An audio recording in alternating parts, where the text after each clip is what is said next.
guys. So, I'm gonna do my night routine kasi gabi na. Tsaka, birthday ko na din bukas. Kaya mag-comment lang kayo ng happy birthday. So, kasi bukas, may bagyo pa. Ano ko lang yung night routine ko. Simple lang ngayon. So, kakaligo ko lang. Ano ko muna. Ito guys, natawag ako, B. Okay guys, tapos na. So, gano'n lang ako. Simple lang. Alcohol para sa face ko kasi ayoko wala kang pakinig. Narinig ko na umuulan. Ganun lang. Ganun lang siya. May nakalimutan ako guys, kaya wait lang. Okay na. Kinuha ko lang isa kong bag ito. Kita niyo naman sa video ko kasi ito ay isang coach. Kumunta tayo. So dahil tapos na tayo, magpapapin na tayo. Umaya na tayo mag-brush B. Kasi nag-shopping kami kanina umaga. Nabili ko yung mga bagong things. Meron pa dito. Wait. May locker. Meron pang iba kaso nga lang nandun po sa kabilang kwarto. Ito locker. Pero may nilagay ako dito something. Ito siya. Alam niyo to?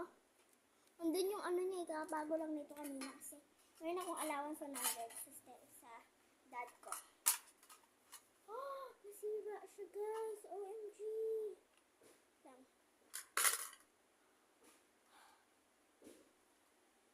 Wait lang. OMG. Wait lang guys, nasira. No, kakabago lang nito. Ayun na, ganun. Sira talaga yung dalawa. Baka magiging party na to guys. OMG.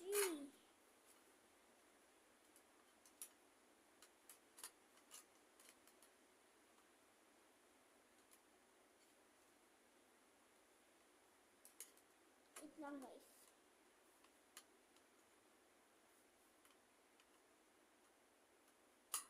Di ano to?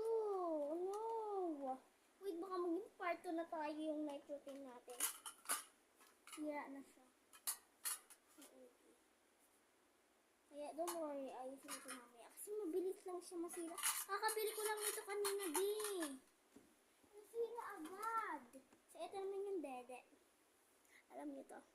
Yung pag ginanon mo, ubos. Ganon! Basta.